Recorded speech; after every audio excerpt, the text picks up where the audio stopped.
O primeiro item dito foi a alfabetização e o ensino da língua. Então, o texto vai trazer para nós dois exemplos importantes. Muitas vezes a área da língua portuguesa, ela precisa ser pensada como um foguete em dois estágios. O primeiro desses estágios, quando ele se solta da terra rumo ao espaço. E o segundo é quando ele já está lá no espaço navegando por lá. Então, o primeiro estágio, que é ele quando se solta da terra, é quando a criança começa a entender as primeiras letras, hoje mais conhecido como alfabetização. E o segundo estágio, quando ele já está navegando no espaço, é o uso da língua propriamente dito.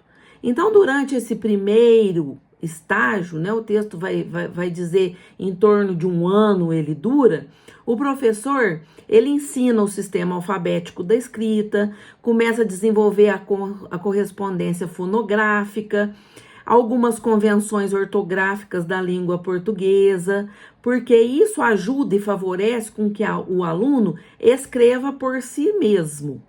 Então, isso é uma condição para que ele consiga disparar para esse segundo estágio. Então, nesse segundo estágio, ele tem 2 linhas básicas. Então, são os exercícios de redação, ou seja, já é a prática da escrita, alguns treinos ortográficos e também a questão gramatical, certo? O segundo item, que diz respeito o que cabe à escola ensinar sobre a escrita, é o texto como uma unidade de ensino, né? Então, o que acontece? O conhecimento, ele está disponível a todos nós atualmente de uma maneira muito fácil, muito acessível.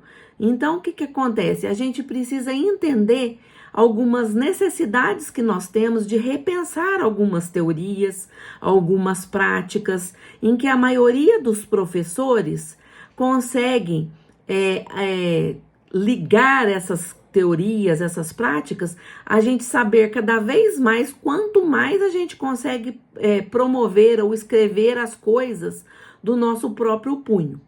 Então, lá na antiguidade grega, né, vocês já viram em outras disciplinas, e até nessa disciplina mesmo, vocês já viram nos textos adicionais, né, algumas pinceladas assim, a antiguidade grega foi um dos berços mais importantes sobre a questão do escrito, né, pelo escriba, da humanidade. Então, o que acontece? Esse escriba, ele transformava marcas gráficas em enunciados que foram permanentes, né, e que nos marcaram como gerações. Então, só que esses escribas, eles pouco contribuíram para a filosofia ou para o teatro grego, né? Eles ficaram mais nessa questão da escrita mesmo, né? Então, o que acontece? A gente precisa compreender que a aquisição de algumas habilidades que nós temos de redigir, de grafar, rompe com essa crença que basta a gente dominar o beabá, como se fosse o início da língua, né? Então, a gente precisa entender isso. E o terceiro passo é a alfabetização e o ensino da língua. Alfabetizar é uma coisa importantíssima, e a gente conquistar a escrita alfabética não garante ao nosso aluno a possibilidade que ele consiga compreender, que ele consiga produzir textos de linguagem escrita.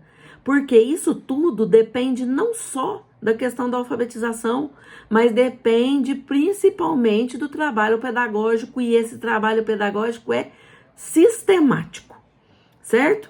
Então depende muito da atuação nossa como professores.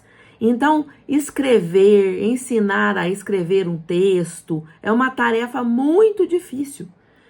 Principalmente se a gente não dá aos nossos alunos artifícios necessários para que eles usem e para que eles interpretem e entendam textos que não fazem parte do convívio deles, né? Porque só com textos perto do convívio deles, que fazem parte do dia a dia deles, da vida que eles vivem hoje, eles são transformados em leitores e escritores verdadeiros. porque só assim eles conseguem situações de comunicação e aí ver a importância que essas situações de comunicação têm. Então, o que acontece? Fora da escola, há textos que são dirigidos a interlocutores de fato. E todo texto, ele depende de um determinado gênero, de uma forma própria, de como se aprende. Então, o que acontece? A gente precisa trazer para dentro da nossa sala de aula textos que circulam socialmente, porque só assim essas fontes de referência trazem para os nossos alunos um repertório textual, um suporte para uma atividade intertextual, e essa diversidade textual fora da escola está a serviço de uma transformação das questões dentro da escola, desse mundo letrado que o nosso aluno vive e convive. Então, a alfabetização ela é considerada uma, não só, né, quando a gente só falava de alfabetização, a gente falava somente da aquisição da escrita, né? Mas para nós a gente tem que pensar ela de um processo muito mais amplo de aprendizagem da língua portuguesa. E isso traz para nós um papel como protagonista, o professor da língua portuguesa, certo? Depois o texto vai falar do texto sobre como uma unidade de ensino, alguns detalhes muito importantes que eu gostaria que vocês vissem lá. E por último, ele vai falar, por último, ele vai também citar a importância da especificidade que o texto literário tem. E para poder encerrar, ele vai falar da prática de reflexão sobre a língua. Então, eu gostaria que vocês lessem esse finalzinho e qualquer dúvida nós estamos aí. Tirem suas dúvidas comigo, com os tutores e uma boa semana de aulas. Tchau, tchau.